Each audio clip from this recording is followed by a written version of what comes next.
நிறையா பாலியல் வன்கொடுமை சம்பவங்கள் நடக்குது. ஆனால் இது திமுக ஆட்சியில் இருந்தாலும் சரி, டிவிகே ஆட்சியில் இருந்தாலும் சரி, யார் ஆட்சிக்கு வந்தாலுமே இந்த ஒரு விஷயம் மாறவே மாட்டேங்குது. இது போன்ற குற்றங்கள் செய்பவர்களுக்கு கடுமையான தண்டனை, தூக்கு தண்டனை அல்லது ஆயுள் தண்டனை. அதாவது இந்த ஆட்சியிலாவது ஒரு 4 பேரை தூக்கில் போட்டிங்கன்னா ஆட்டோமேட்டிக்காக இந்த குற்றங்கள் குறைக்கப்படும். நடு ரோட்டில் சுட்டு தள்ள வேண்டும். விஜய் சார் நினைச்சா கடுமையான தண்டனை வாங்கி தர முடியுமா? ஐயோ, இப்போ இருக்கிற ஆட்சி ரொம்ப டேஞ்சரான ஆட்சி, நம்ம தவறு செஞ்சால் தண்டிக்கப்படுவோன்ற ஒரு பயத்தை கொண்டு வந்துட்டாங்க இந்த 17 நாட்களில். டிவிகே ஆட்சி மேலே அவர் பேர் வரணும் அப்படிங்கிறதுக்காக பண்ணுறாங்க அப்படின்னு பேர் கொடுக்குறாங்க. அவர் அவ்வளோ சீக்கிரம் யாரும் நெருங்க முடியாது. ரொம்ப பவர்ஃபுல் பர்சன். என்னை பொறுத்தவரையிலும் ஒருவேளை விஜய் அவர்களுடைய ஆட்சி கலைக்கப்பட்டால் இவர்களுடைய பெயரை களங்கம் ஏற்படுத்தி அவர்களுக்கு அரசியல் என்கிற ஒரு எண்ணம்.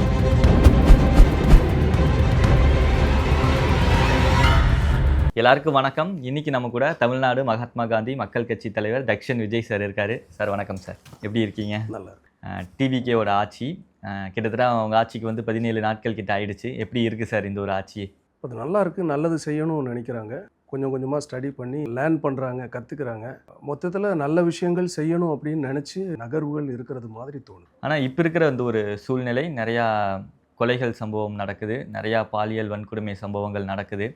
ஆனால் இது திமுக ஆட்சியில் இருந்தாலும் சரி, டிவிகே ஆட்சியில் இருந்தாலும் சரி, யார் ஆட்சிக்கு வந்தாலுமே இந்த ஒரு விஷயம் மாறவே மாட்டேங்குது. தொடர்ந்து பெண்களுக்கு எதிரான சம்பவங்கள் நடந்துகிட்டே தான் இருக்குது, கொலை சம்பவங்கள் நடந்துகிட்டே தான் இருக்குது. இதுக்கு என்ன காரணம்னு நினைக்கிறீங்க சார்? இதை நாம் ஆட்சியாளர்கள் மேல் மொத்தமாக பழியை போட முடியாது. இதில் தனி மனித ஒழுக்கம் இது சம்மந்தப்பட்டிருக்கு. அளவுக்கு அதிகமான போதைப் பொருட்கள், அந்த போதைப் பொருள் கலாச்சாரம், அப்புறம் மது பழக்கம், இதுவும் ஒரு 50% முக்கிய காரணமாக மாறுது. அப்போது என்னை பொறுத்தவரையிலும் இது போன்ற குற்றங்களுக்கு தண்டனைகள் கடுமையாக்கப்பட வேண்டும். இப்போது நேற்றுக்கு 11 வயது சிறுமி பாலியல் வன்கொடுமைக்கு 2 முறை ஆயுள் தண்டனை. இது போன்ற குற்றங்கள் செய்பவர்களுக்கு கடுமையான தண்டனை, தூக்கு தண்டனை அல்லது ஆயுள் தண்டனை. இப்படி ஒரு பயம் மனிதனுக்கிடையே வந்தாலே, ஐயோ இந்த தவறு நாம் செய்தால் நமக்கு நிச்சயமாக ஆயுள் தண்டனை, நாம் பிறகு அந்த ஜெயிலை விட்டு வெளியில் வர முடியாது என்கிற ஒரு பயம் சாமானியனுக்கும் எல்லா மக்களுக்கும் எப்பொழுது வருதோ அப்பொழுது இந்த குற்றங்கள் அடியோடு ஒழிக்கப்படும் என்பதுதான் என்னுடைய கருத்து. ஆனால் இந்த ஒரு கடுமையான தண்டனை அப்படிங்கிறது இதுவரைக்கும் ரொம்ப ஸ்ட்ராங்காக யாருக்குமே கொடுக்கலையே சார். அது கொடுக்க மாட்டுறாங்க நம்ம அரசாங்கம் அப்படிங்கிறது. அதுக்கு என்ன ஒரு காரணமாக இருக்கும்? ஏன்னா தூக்கு தண்டனை கொடுத்தா கூட கடைசியாக யாரை தூக்கிலிட்டாங்க அப்படின்னா 30 வருஷத்துக்கு முன்னாடி ஆட்டோ சங்கர் அவர் தான் தூக்கிலிட்டிருக்காங்க. அதுக்கப்புறம் நிறையா பேருக்கு தூக்கு தண்டனை கொடுத்துருக்காங்க.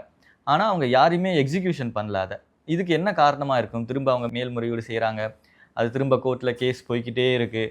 இதுக்கான சரியான தீர்வு இப்போ வரைக்குமே இல்லையே. குற்றவாளி தப்பிப்பதற்கு நிறைய லா பாயிண்ட்ஸ் இருக்குது. ஸோ அதையும் தாண்டி ஒரு மரண தண்டனைன்றது ரொம்ப இப்போ அதுக்காக அண்மை நாடுகளில் உள்ளதோ அரபு நாடுகளில் உள்ளது போல நடு ரோட்டில் சுட்டு தள்ள வேண்டும் என்பதும் ஒரு குற்றவாளிக்கு நிரந்தரமான தீர்ப்பு அல்ல. ஆனால் அவனுக்கு ஆயுள் தண்டனை கொடுக்கலாம். அவன் செஞ்ச குற்றத்துக்கு அணுவணுவாக அவன் சாகிறது அவனுக்கு ஆயுள் தண்டனை ஒரு மிகப்பெரிய தண்டனை தான். அதை தவிர்த்து மரண தண்டனை இப்போது சைலேந்திர பாபு சார் இருந்த டைமில் என்கவுண்டர் போட்டுருவார். அவருடைய ஸ்டைல். அதுக்காக துப்பாக்கி எடுத்து சுட்டு தள்ளுறது நம்மளுடைய இந்திய கலாச்சாரத்துக்கு சட்டத்திட்டங்களுக்கு உட்பட்டது அல்ல. ஆனால் என்னை பொறுத்தவரையில் தண்டனைகள் கடுமையாக்கப்பட வேண்டும் என்பதுதான் என்னுடைய வாதம். இன்னும் கொஞ்சம் ஸ்ட்ராங் பண்ணணும். அதாவது இந்த ஆட்சியிலாவது ஒரு 4 பேரை தூக்கில் போட்டிங்கன்னா ஆட்டோமேட்டிக்காக இந்த குற்றங்கள் குறைக்கப்படும். ஆனால் இது விஜய் சார் நினச்சா இந்த உடனே ஒரு கடுமையான தண்டனை கொடுக்க முடியுமா? ஏன்னா நிறைய பேர் சொல்கிறது விஜய் சார் நினச்சா மட்டும் முடியாது, அது ஹைகோர்ட் கோர்ட்டில் ஜட்ஜு சொல்லணும், ஜட்ஜு சொல்கிற தீர்ப்பு தான் இறுதியானது, இவரால் புஷ் பண்ண தான் முடியும் அப்படின்றாங்க. அது எந்த அளவுக்கு உண்மை? விஜய் சார் நினச்சா கடுமையான தண்டனை வாங்கி தர முடியுமா? அது அரசியல் சட்டத்திட்டங்களுக்கு உட்பட்டு தான் முதலமைச்சர் கூட ஆட்சி நடத்த முடியும். இந்திய அரசியல் சாசனப்படி அதுதான் மரபு. அதாவது ஒருத்தன் என்ன பண்ணுறான்னா ஒரு தப்பு பண்ணுறான். அந்த தப்பு பண்ணுறவனுக்கு சட்டத்தில் எத்தனை ஓட்டைகள் இருக்குது, அதை பயன்படுத்தி எப்போ வேணாலும் நம்ம தப்பிச்சுக்கலாம்.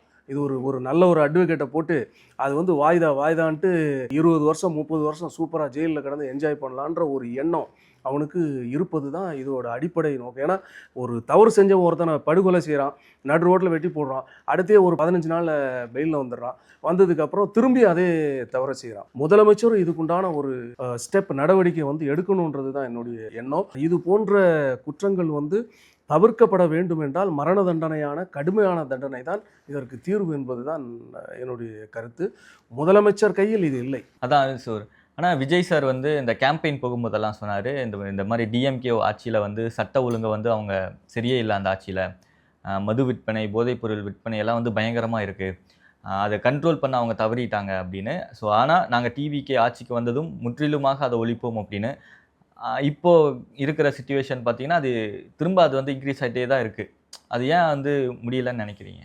இந்த மது விற்பனை ஆகட்டும், போதைப் பொருளா இருக்கட்டும், அந்த ஒரு கலாச்சாரம் அப்ப இருந்தத விட இப்போ இன்னும் அதிகமான மாரி ஒரு ஃபீல் இருக்கே. இல்ல, அதிகமானது என்று நாம் சொல்ல முடியாது. போதைப் பொருள் கலாச்சாரம் 25% இப்போ குறைஞ்சிருக்கு. ஏன்னா அந்த ஆட்சியாளர்கள், அது ஆட்சி பயம். இப்போ இருக்கிற முதலமைச்சர் ஸ்ட்ரைட் ஃபார்வர்டாக வந்திருக்கிறார். ஏதாவது ஒன்று சாதிக்கணும், இந்த தமிழ்நாட்டில் ஏதோ ஒன்று மக்களுக்கு நல்லது செய்யணும்னு நினச்சி வர்ற ஒரு நேர்மையான முதலமைச்சர். இப்போ வந்து அரசியல் கரை படியாத ஒரு முதலமைச்சர் விஜய் அவர்கள். ஸோ அப்படி இருக்கிறப்போ வந்து கண்டிப்பாக தப்பு செய்கிறவனுக்கு பயம் கண்டிப்பாக இருக்குது. இப்போ யார் வேணாலும் நீங்கள் இப்போது பார்த்துட்டு இருக்கிற மக்கள் இல்லை ஒரு பெரிய ஆட்கள் யார் நீங்கள் வேணாலும் நினச்சி பாருங்கள், எல்லாருக்குமே தவறு செய்யணுன்றப்ப ஐயோ இப்போ இருக்கிற ஆட்சி வந்து ரொம்ப டேஞ்சரான ஆட்சி, நம்ம தவறு செஞ்சால் தண்டிக்கப்படுவோன்ற ஒரு பயத்தை கொண்டு வந்துட்டாங்க இந்த 17-18 நாட்களில். இன்னும் வந்து ஒரு சில விஷயங்கள் வந்து இம்ப்ளிமெண்ட் பண்ணணும். ஏன்னா இப்போது அம்மையார் ஜெயலலிதா அவர்களுடைய ஆட்சியில் வந்து ஏடிஎம்கே ஆட்சிக்கு வந்தப்போ வந்து மதுக்கடைகள் வந்து கிட்டத்தட்ட ஒரு 1500 ஹைவே மதுக்கடைகள் வந்து இழுத்து மூடிட்டாங்க. அதுக்கப்புறம் ஒரு 500 மதுக்கடைகள் பர்மனெண்ட்டாக மூடப்பட்டிருக்கு. அந்த கோயில் பக்கத்துலையும் ஸ்கூல் பக்கத்தில் இருக்கிற மதுக்கடைகள் மூடி இருக்கிறாங்க. சென்ற முறை வந்து திமுக ஆட்சியில் பார்த்தீங்கன்னா ஒரு 500 மதுக்கடைகளை மூடிட்டாங்க. ஆனால் 500 மதுக்கடைகளை மூடிட்டு 1500 மணமகள் மன்றங்களை திறந்து வச்சுட்டாங்க. அது வேற விஷயம், அது நம்ம நெக்ஸ்ட் பேசலாம். ஆனால் இப்போ வந்து முதலமைச்சர் அவர்கள் பதவியேற்ற உடனே வந்து 770 மதுக்கடைகளை இழுத்து மூடிட்டார். ஆனால் நான் சொல்லுவது வந்து எல்லோரும் ஆட்சிக்கு வரும் பொழுது ஒரு மக்களுடைய கண் பார்வைக்கும் கண் துடைப்பிற்காக இது போன்ற ஒரு 700-1000 மதுக்கடைகளை மூடிட்டு திரும்பியும் மது விற்பனை என்பது ஏற்றுக்கொள்ள முடியாத ஒன்றுதான். ஒரு துளி மதுவில்லாத தமிழகம் வேண்டும் என்பதுதான் எங்களுடைய கட்சியின் முக்கிய கொள்கையாக நாங்கள் வைக்கிறோம். ஏன்னா இந்த மது கலாச்சாரத்தில் தான் 75% குற்றங்கள் இங்கு நடக்கிறது, அசம்பாவிதங்கள் இங்கு நடந்து கொண்டிருக்கிறது. அப்போது நான் என்ன சொல்றேன்னா, ஒரு 2 வருஷத்துக்கு எல்லா மதுக்கடைகளையும் இழுத்து மூடுங்க. அப்போ நீங்கள் சொல்லுவீங்க கள்ளச்சாராயம் பெருகும் அப்படின்னு. கள்ளச்சாராயத்தை தடுக்கிறது தானே காவல்துறை இருக்குது. அப்போ உங்களுக்கு என்ன தான் வேலை? நீங்கள் அதை ஸ்ட்ரிக்டாக தடுத்து பாருங்கள். கண்டிப்பாக வந்து மது காய்ச்சுறவனுக்கும் தண்டனை, அதை குடிப்பவனுக்கும் தண்டனைன்ற ஒரு சட்டத்தை கொண்டு வாங்க. கண்டிப்பாக இதுக்கு வந்து தீர்வு வரும். கல் விற்கலாம், நீங்கள் உடம்புக்கு ரொம்ப நல்லது, ஏன் அதை வந்து ஸ்டாப் பண்ணி வச்சுருக்கிறீங்க? கஞ்சா போன்ற போதைப் பொருட்கள் கடத்துபவர்களுக்கும் அதை விற்பனை செய்பவனுக்கும் வாங்குறவனுக்கும் கடுமையான தண்டனை கொடுக்கணும். கடுமையான தண்டனைனா தூக்கு தண்டனை தான், மரண தண்டனை விதிக்கணும். இந்த தமிழகத்தில் வந்து கஞ்சா வந்து கிடைக்கக்கூடாது. எந்த ஒரு சாமானியனுக்கும் எவனுக்குமே போதைப் பொருளும் கிடைக்கக்கூடாது அப்படின்ட்டு இப்போ இருக்கிற ஆட்சியாளர்கள் அதை கொண்டு வந்தால் நிச்சயமாக வந்து தமிழகத்தில் ஒரு நல்லாட்சி மலர்ந்தது என்று நான் சொல்வேன். ஆனால் இப்போ அந்த ஒரு கஞ்சா போதைப் பொருள் எல்லாம் வந்து ரொம்ப எளிமையாக கிடைக்குது. எனக்கு ரொம்ப ஷாக்கிங்காக இருந்தது அப்படின்னா, ஸ்கூல் காலேஜ்ல எல்லாம் வந்து ரைடு போக சொல்கிறாங்க. அது எப்படி ஒரு ஸ்கூல் காலேஜுக்குள்ளே எப்படி ஒரு போதைப் பொருள் போகுது, போதைப் பொருள் சப்ளை வந்து நிறைய ஸ்கூல் காலேஜ்ல எல்லாம் நடக்குது அப்படின்றாங்க. அந்த மாணவர்கள்கிட்ட எப்படி அதெல்லாம் கிடைக்குது, அவங்களுக்கு எப்படி இந்த மாதிரி ஒரு போதைப் பொருள் இருக்குன்னு ஃபஸ்ட்டு தெரிய வருது அப்படிங்கிறதே பெரிய ஒரு ஷாக்கிங்காக தான் இருந்தது. ஏன்னா நீங்கள் ஸ்கூல் படிக்கும்போதும் சரி, என்னோட பள்ளி பருவத்திலையும் சரி, அந்த மாதிரி விஷயங்களே வந்து கிடையாது. இதுக்கு வந்து ஆனால் இப்போ இந்த காலகட்டத்தில் இந்த மாதிரி விஷயங்கள் இருக்குது அப்படின்னா அதுக்கு என்ன ஒரு காரணம்னு நினைக்கிறீங்க? நான் நிறைய ப்ரெஸ் மீட்லையும் நிறைய இன்டர்வியூவில் நான் சொல்லியிருக்கிறேன். அதாவது கடந்த 5 வருட ஆட்சி, திமுகவுடைய ஆட்சி, இந்த 5 வருட ஆட்சியில் தான் இந்த கஞ்சா மற்றும் போதைப் பொருட்கள் வந்து அதிகமாக புழக்கத்தில் வந்தது. இதை வந்து யாரும் மறுக்க முடியாது. இப்போ நானே சொல்லியிருக்கிறேன், ஜாபர் சாதிக் அவங்களுடைய திமுக கட்சியுடைய ஒரு முக்கிய பொறுப்பாளர், ஒரு மாவட்ட அளவில் வந்து பொறுப்பில் இருந்தவர். அதுபோல் அப்பாஸ் நபாஸ் என்று ஒருத்தர், அப்புறம் நிறைய பேர் அவங்களுடைய திமுக கட்சியில் இருந்தவங்களே கிட்டத்தட்ட ஒரு 4000-5000 கோடிக்குண்டான போதைப் பொருட்களை புழக்கத்தில் விட்டுருக்குறாங்க, பிடிபட்டிருக்கிறாங்க, கேஸ் நடந்துகிட்ருக்கு. இது பிடிபட்டவர்கள், பிடிபடாதவர்கள் எத்தனை பேர் இருக்கிறார்கள், இதை நாம் எண்ணி பார்க்க வேண்டும். அப்போது இந்த அளவிற்கு வந்து இந்த புழக்கத்தில் கொண்டு வந்ததே வந்து கடந்த ஆட்சி தான் என்று நான் சொல்லுவேன். இந்த ஆட்சியில் வந்து இப்போ ஒரு மாதம் கூட இன்னும் ஆகலை. இந்த சிஎம் நினைச்சார்னா 0% அதை குறைக்கலாம். அதுக்குண்டான நடவடிக்கைகள் கடுமையாக எடுத்தால் இதை குறைக்கலாம் என்பதுதான் என்னுடைய கருத்து. ஆனால் முழுமையான மதுவிலக்கு வேணும் அப்படிங்கிறீங்க, அது எந்த அளவுக்கு இப்போ சாத்தியம்? ஏன்னா இப்போ எல்லாருமே அடிக்ஷன் ஆகிட்டாங்க. இப்போ இன்றைக்கி என்ன தான் நீங்கள் ஸ்கூல் காலேஜ் கிட்டே இருக்கிற டாஸ்மாகை மூடினாலும், ஒயின் ஷாப்பை மூடினாலும் அவன் குடிக்கணும்னு நினச்சானா அவன் குடிச்சு தான் ஆவான். எவ்வளோ தூரம் இருந்தாலுமே அதை தேடி போய் அந்த கடையில் வாங்கி குடிச்சு தான் ஆவான். அந்த அளவுக்கு எல்லாருமே அடிக்ஷனாக இருக்காங்க. நீங்கள் சொல்கிற மாதிரி முழுமையான மதுவிலக்கு கொண்டு வந்தால் அவனால் அது இருக்க முடியாது இல்லையா? இப்போ நிறையா சைக்காலஜிஸ்ட் என்ன சொல்கிறாங்கன்னா, அது ப்ராக்டிக்கலாக பாசிபிளே இல்லை. அவங்களுக்கு படபடப்பு வரும். அதனால அவங்களுக்கு டிப்ரெஷன் மோடுக்கு போவாங்க. அவங்களே வந்து தன்னை சூசைட் பண்ணுற அளவுக்கு கூட வந்து ஏற்படும் நிலைமை இருக்குது அப்படின்றாங்க. அது முழுமையான மதுவிலக்கு எந்த அளவுக்கு பாசிபிள்னு நினைக்கிறீங்க? அது எப்படி குறைச்சா நல்லாயிருக்கும்? கோவிட் டைமில் 3 மாதம் லாக்டவுன், எந்த ஒயின் ஷாப்பும் திறக்கலையே, கண்ட்ரோல் பண்ணிட்டாங்கல்ல. சாதாரண அதாவது கூலி வேலை செய்கிறவங்களுக்கு உடம்பு வலியை போக்குறதுக்கு ஒரு குவார்ட்டர் அப்படின்ற மாதிரி அவங்க நினச்சிக்கிறாங்க. குவார்ட்டர் அவங்க மறந்துட்டாங்களே 3 மாதம். அதுபோல தான் இப்போது அரசு வந்து கடுமையாக வந்து ஒரு சட்டத்தை கொண்டு வர்றாங்க. எல்லா மக்களும் அதை கடைபிடிக்கிறாங்கல்ல.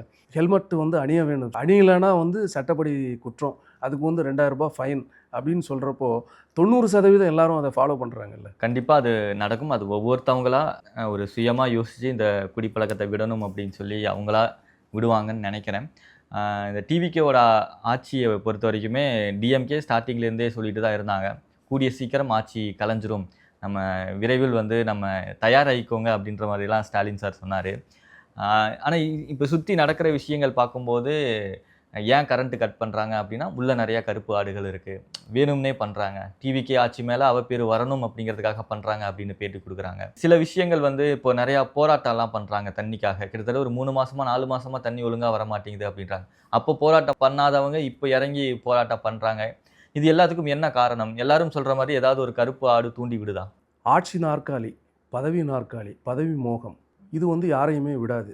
நெருக்கடி அதிகமாக கொடுத்தால், இவர்களுடைய பெயரை களங்கம் ஏற்படுத்தி அவர்களுக்கு அரசியல் நெருக்கடி கொடுத்தால் இவர்கள் துவண்டு விடுவார்கள் என்கிற ஒரு எண்ணம். ஐடி விங்கு வந்து சூப்பராக செயல்படுது. டிஎம்கேவோட ஐடி விங்கு வந்து அதாவது ஒரு சின்ன தவறை வந்து ஃபோக்கஸ் பண்ணி அதை பெருசாக ஒரு பிம்பமாக மக்களிடையே எடுத்து காட்டுறாங்க. என்னை பொறுத்தவரையிலும் ஒருவேளை விஜய் அவர்களுடைய ஆட்சி கலைக்கப்பட்டால் அடுத்து ஒரு எலெக்ஷன் வரும்ல, அந்த எலெக்ஷனில் கண்டிப்பாக எனக்கு தெரிஞ்சு 200 தொகுதிகளை வெற்றி பெற்றுருவார். வெற்றி பெற்று திருப்பியும் வந்து பெரும்பான்மை பெற்ற ஒரு முதலமைச்சராக வருவார் என்று தான் எனக்கு தோன்றுகிறது. ஆகவே வந்து நான் என்ன சொல்கிறேன்னா, நல்லாட்சி செய்ய விடுங்கள். நீங்கள் சொல்கிற மாதிரி அவர் மக்களுக்கு நல்லது செய்யணும்னு தான் வந்திருக்காரு. ஆனால் இப்போ சுற்றி ஒவ்வொரு இடங்கள்லையும் ஒவ்வொரு பிரச்சனை கொடுக்கும்போது அந்த விஷயங்கள் எல்லாம் ஸ்டாப் ஆகி அவர் டைவர்ட் ஆகி வேற எங்கேயோ போயிடுறாங்க எல்லாருமே. நல்லாட்சி, மக்களுக்கான ஆட்சி, அதுக்கு என்ன பண்ணலாம் அப்படிங்கிறத யோசிக்கிறத விட்டுட்டு இந்த மாதிரி பிரச்சனைகளை நோக்கி போக ஆரம்பிச்சிடுறாங்க. இந்த மாதிரி தொடர் அழுத்தங்கள் அவங்க ஏன் கொடுத்துட்டே இருக்காங்க? அவங்களோட தோல்வியை வந்து அக்செப்ட் பண்ணிக்க மாட்றாங்க அப்படின்னு நிறைய கருத்துக்கள் எல்லாம் இருக்குது. தோல்வியை அக்செப்ட் பண்ணிக்காமல் இன்ஸ்டாகிராம் மேலே பழிய போடுறாங்க, இன்ஸ்டாகிராம் ரீல்ஸ் மேலே பழிய போடுறாங்க, ரீல்ஸ் மூலமாக தான் இவங்க ஜெயிச்சாங்க அப்படின்ற ஒரு பழி போடுறாங்க. அதை எப்படி பார்க்குறீங்க சார்? இல்லை, முதலமைச்சர் தளபதி விஜய் அவர்கள் பொறுத்தவரையிலும் ரொம்ப அமைதியான மனிதர். தேவையில்லாமல் எதுவும் பேச மாட்டார், ரொம்ப அமைதியாக இருப்பார். அப்சர்வேஷன் பவர் வந்து ரொம்ப அதிகம். என்னையை பொறுத்த வரைக்கும் ஒரு சுக்கிர திசை பிடித்த ஒரு மனிதர். அவர் வந்து அவ்வளோ சீக்கிரம் யாரும் நெருங்க முடியாது. ரொம்ப பவர்ஃபுல் பர்சன். அதனால் இதெல்லாம் சும்மா சைலண்டாகவே சமாளிச்சுட்டு போயிடுவாருன்னு தான் நினைக்கிறேன். எல்லா பிரச்சனையும் சைலண்டாகவே சமாளிச்சுட்டு போயிடுவார்.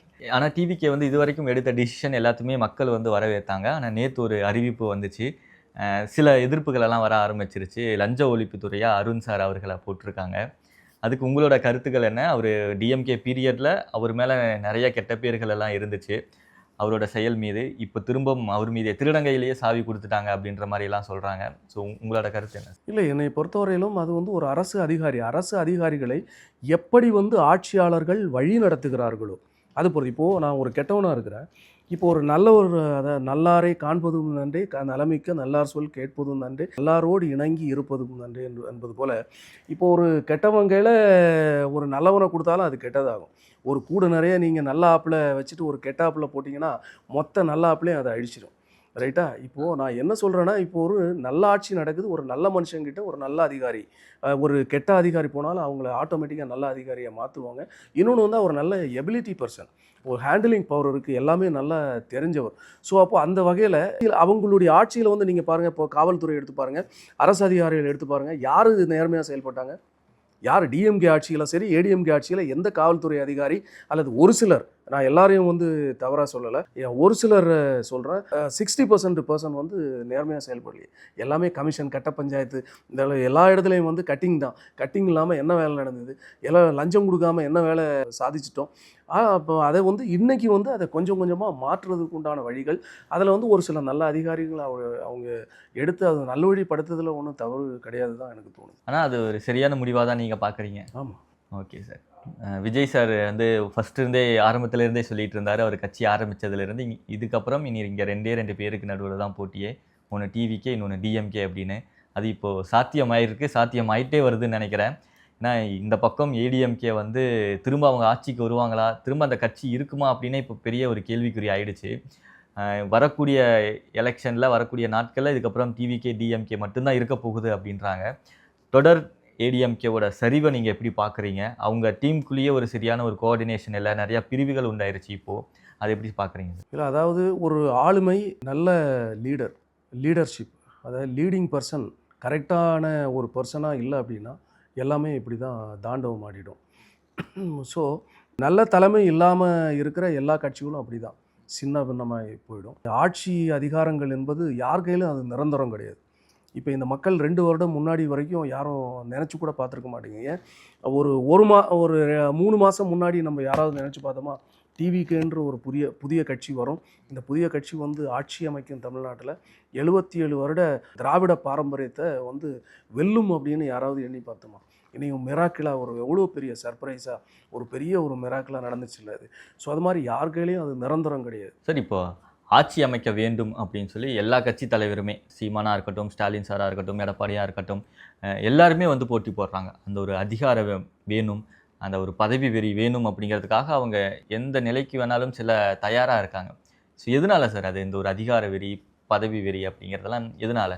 அதாவது மனுஷனுக்கு இது பேசிக்காகவே இருக்கிறது. 2000 வருடங்களுக்கு முன்பு இயேசுநாதர் காலத்திலே இது இருந்தது. அதாவது யூதர்கள் வாழ்வில் வந்து ஒளியேற்ற ஒரு மீட்பர் பிறப்பார் என்று தூதர்கள் வழியாக நட்சத்திரங்கள் வாயிலாக ஏரோது மன்னனுக்கு அறிவிக்கப்பட்டது செய்தி. இந்த ஏரோது மன்னன் உடனே வந்து அச்சப்படுகிறான், கலக்கப்படுகிறான். ஐயோ, இப்போது மக்கள் எல்லாம் என்னுடைய கட்டுப்பாடில் இருக்கிறார்கள், இப்போது திடீர்னு வந்து ஒருத்தர் பிறந்தால், இந்த மக்களுடைய மீட்பராக மாறினால் நாளைக்கு என்னுடைய ஆட்சி அதிகாரம் பறிபோய் விடுமே, என்னுடைய இந்த அரசு நாற்காலி அதிகாரம் போய்விடுமே என்கிற ஒரு பயம். அந்த பயத்தின் காரணமாக அந்த ஏரோது மன்னன் என்ன செய்தான், அந்த தேசத்தில் பிறந்த ஒட்டுமொத்த குழந்தைகளையும், 1 வயதிற்கு உட்பட்ட அத்தனை குழந்தைகளையும் சிரச்சேதம் செய்யுங்கள் என்று ஆணையிட்டார். இப்போ அண்மையில் வந்து ஈழத்தில் பாருங்கள், கொடுங்கோலன் ராஜபக்ஷே லட்சக்கணக்கான அப்பாவி தமிழ் மக்களை கொன்று குவித்தான். எதற்காக? ஆட்சி நாற்காலி. இந்த ஆட்சி நாற்காலின்றது வந்து அது ஒரு ருசி அவங்களுக்கு. அந்த ருசித்தவர்கள் வந்து அதை எப்பயுமே விட மாட்டாங்க, விடுற அந்த மனசு வராது. இப்போ தமிழ்நாட்டில் வந்து இலவச கல்வி வேணும், இலவச மருத்துவம் வேணும் அப்படின்னு சொல்லி தொடர்ந்து இந்த மாதிரி கோரிக்கைகள்லாம் வச்சுட்டே இருக்காங்க சார். ஆனால் பார்த்தா ஆல்ரெடி இலவச கல்விகளும் இலவச மருத்துவங்களும் தமிழ்நாட்டில் இருக்குது. ஆனால் தொடர்ந்து இந்த மாதிரி கோரிக்கைகள் வந்து அவங்க வைக்கிறதுக்கு என்ன ஒரு ரீசன் நினைக்கிறீங்க? இல்லை, அதாவது என்னை பொறுத்தவரையிலும் கண் துடைப்பிற்கான இலவச மருத்துவம் தான் இன்றைக்கு தமிழ்நாட்டில் இருக்குது. இங்கே வந்து பார்த்திங்கன்னா கார்ப்பரேட்டுகளின் ஆதிக்கம். மருத்துவமனைகளை நீங்கள் எடுத்து பார்த்தீர்கள் என்றால் ஆண்ட கட்சியினரும் அந்த திமுக, அதிமுக இந்த இருவரும் கட்சியில் இருக்கும் அமைச்சர்களும் பினாமிகளில் பெயரில் இயங்குகிற மிகப்பெரிய மருத்துவமனைகள் தான் இன்று அதிகமாக இருக்கிறது. மருத்துவத்தை வந்து ஒரு மிகப்பெரிய வியாபாரமாக எடுத்து இங்கு செய்து கொண்டிருக்கிறார்கள். இந்த நிலையை மாற்ற வேண்டும் என்பது ஒன்று. இரண்டாவது வந்து இங்கு வந்து அரசு மருத்துவமனைகள் இருக்கிறது, அதை எந்த வகையில் மக்கள் பயன்பெறுகிறார்கள் என்பது ஒன்று இருக்கிறது. இங்கே வந்து நீங்கள் ஒரு கவர்மெண்ட் ஹாஸ்பிட்டலில் போனால் ரொம்ப அலட்சியம். டாக்டர்கள் வந்து எந்த பேஷண்ட்டுக்கும் ஒழுங்கான ஒரு மருத்துவத்தை சர்வீஸை அவங்க பண்ணுறது கிடையாது. அதாவது நீயே வந்து ஓசியில் வந்திருக்கிற, உனக்கு எதுக்கு நான் கரெக்டாக ட்ரீட்மெண்ட், போ அந்த பக்கம் போய் உட்காரு, இப்படின்ற மாதிரி ஒரு அலட்சியமான மருத்துவம். இதை மாற்றணும் அப்படின்ட்டு சொல்கிறோம் நாங்கள். மருத்துவர்களுடைய அலட்சியத்தால் ஒரு நாள் எத்தனை உயிர் பலிகள். ப்ரைவேட்டு ஹாஸ்பிட்டலில் கொஞ்சம் கம்மி தான், இந்த பர்சன்டேஜ் விழுக்காடு மிக குறைவு. ஆனால் அரசு மருத்துவமனைகளில் மிக மிக அதிகம்.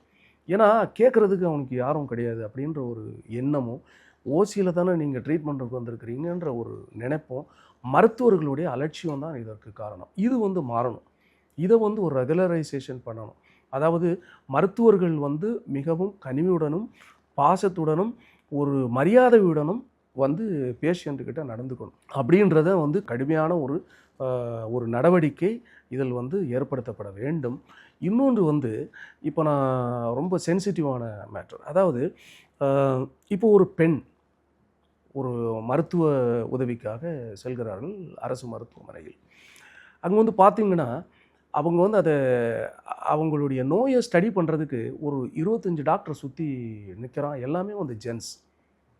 இவங்களுடைய ஒரு ஏழ்மையின் நிலைக்காக, இவங்களுடைய ஒரு கஷ்டப்பாடுக்காக இப்போ அந்த மருத்துவமனையில் செல்கிறாங்க. ஆனால் அங்கே அந்த மருத்துவம் படிக்கிறதுக்கு 50 பேர் சுற்றி நின்று பெண்ணை வந்து பரிசோதனை செய்வது வந்து எந்த விதத்தில் நியாயம்? இது எனக்கு தோன்றுகிற ஒரு கேள்வி. அப்போது இந்த பெண் நோயாளிகளுக்கு பெண் மருத்துவர்கள் ஏன் சிகிச்சை அளிக்கக்கூடாது என்பது ஒன்று. இதுபோல் இந்த மருத்துவத்துறைகளில் நிறைய ரெகுலரைசேஷன் ஆக்ட் கொண்டு வரணும் என்பது தான் என்னுடைய எண்ணம். அப்படி அரசு மருத்துவமனைகள் வந்து தனியார் மருத்துவமனைகளுக்கு இணையான ட்ரீட்மெண்ட் அங்கே வந்து வழங்கப்பட்டால் ஏன் வந்து நீங்கள் தனியார் மருத்துவமனைகளை நாடி செல்கிறார்கள்? அப்போ இந்த தனியார் மருத்துவமனைகளுடைய தரத்தை வந்து அரசு மருத்துவமனைகளுக்கும் ஏற்படுத்த வேண்டும் என்பது தான் என்னுடைய வாதம். போன டிஎம்கேவோட ஆட்சியில் மக்களுக்கும் மக்களோட நலனுக்கும் எதிராக நிறைய விஷயங்கள் எல்லாம் செஞ்சாங்க சார். ஆனால் இப்போ டிவிகேவோட ஆட்சியில் அந்த மாதிரி விஷயங்கள் எல்லாம் நடக்காது அப்படின்னு சொல்லி நீங்கள் சில விஷயத்துக்கு ப்ராமிஸ் பண்ணணும் அப்படின்னா எந்த மாதிரி விஷயத்துக்கு ப்ராமிஸ் பண்ணுவீங்க? இதெல்லாம் இந்த ஆட்சியில் கண்டிப்பாக நடக்காது அப்படின்னா? நிச்சயமாக வந்து கட்ட பஞ்சாயத்து ரவுடிசம் இந்த ஆட்சியில் வந்து முற்றிலும் வந்து கட்டுப்படுத்தப்படும் என்று நான் கருதுகிறேன். அதுபோல் மது ஒழிப்பு கண்டிப்பாக வந்து மாற்றம் ஏற்படும் என்று நான் எண்ணுகிறேன். அதுபோல் போதை கலாச்சாரம் நிச்சயமாக ஒடுக்கப்படும் என்று நான் கருதுகிறேன். குற்றம் செய்பவர்களுக்கு நிச்சயமாக தண்டனை உண்டு என்பது இந்த ஆட்சியில் நடக்கும் என்பதை நான் பரிபூர்ணமாக நம்புகிறேன். மக்கள் நிம்மதியாக வாழ வைக்கும் ஆட்சியாக இந்த ஆட்சி மாற வேண்டும் என்பதுதான் என்னுடைய எண்ணம். விவசாய பயிர்க்கடன் வந்து குறு விவசாயிகளுக்கு 50,000 வரைக்கும் வாங்கியிருந்தாங்க அப்படின்னா அது முழுமையாக தள்ளுபடி பண்ணணும் அப்படின்ட்டு சொல்லியிருக்காரு. சிறு விவசாயிகளுக்கு அது வந்து 50% தள்ளுபடி பண்ணணும் அப்படின்ற மாதிரி ஒரு விஷயத்தை கொண்டு வந்திருக்காரு. அது எவ்வளோ தூரம் வரவேற்கிறீங்க? இல்லை, நிச்சயமாக வந்து ஒரு சாதாரண விவசாயிக்கு வந்து 50,000 ரூபான்றது வந்து ஒரு பெரிய ஒரு தாங்க முடியாத பாரம் தானே. அதை வந்து ரிலாக்ஸ் பண்ணுறாங்க அப்படின்னா ரொம்ப பெரிய விஷயம். இன்னும் வந்து இது போல் நிறைய திட்டங்கள் வந்து தமிழ்நாடு அரசு கொண்டு வர வேண்டும் என்பது தான் நாங்கள் திரும்ப திரும்ப வேண்டிக் கொண்டிருப்பது. இன்னும் வரும், நீங்கள் பொறுத்திருந்து பாருங்கள். அருமையாக சொன்னீங்க சார். அண்ட் இதோட முடிஞ்சது. So thank you sir, thank you so much. நிறையா விஷயங்களை ஷேர் பண்ணிக்கிட்டீங்க. ரொம்ப ரொம்ப நன்றி சார். தேங்க்யூ.